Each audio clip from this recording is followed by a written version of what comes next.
अजमेर शरीफ दरगाह में दुनिया की सबसे बड़ी देह मौजूद है।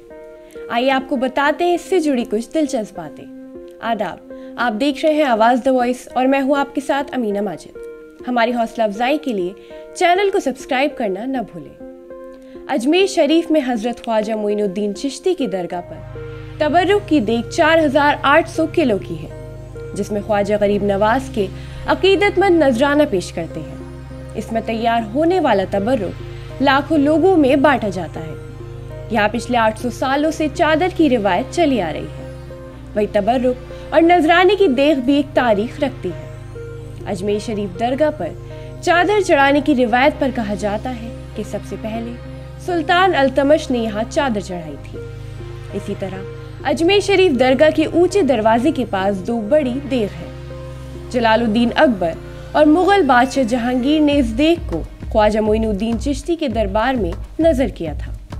लाखों लोगों के दिलों में हजरत ख्वाजा मोइनुद्दीन चिश्ती अजमेरी बसते हैं। राजस्थान के अजमेर में स्थित हजरत ख्वाजा गरीब नवाज की दरगाह सबसे महत्वपूर्ण मजहबी स्थलों में से एक मानी जाती है। हजरत ख्वाजा गरीब नवाज एक ऐसे काबिल एहतराम शख्सियत है जिनके मानने वाले हर रिलीजन से आते हैं और दुनिया भर में फैले हुए हैं।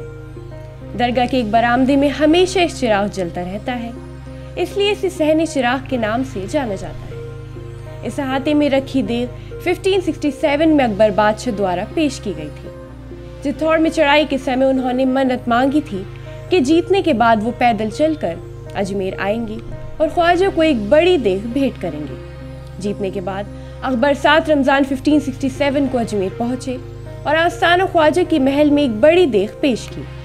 एक देग का नाम राजा अकबर और दूसरी देग का नाम बादशाह जहांगीर के नाम पर रखा गया है। अकबर के नाम की देग में 4800 किलो खाना पकाया जा सकता है और जहांगीर की देग में 2200 किलो खाना पकाया जा सकता है। ये देग 36 फीट यानी 12 गज और 11 इंच है। आपको जानकर हैरानी होगी कि 4800 किलो की इस देग में लंगर का खाना बनाने के लिए सीढ़ी की जरूरत पड़ती है।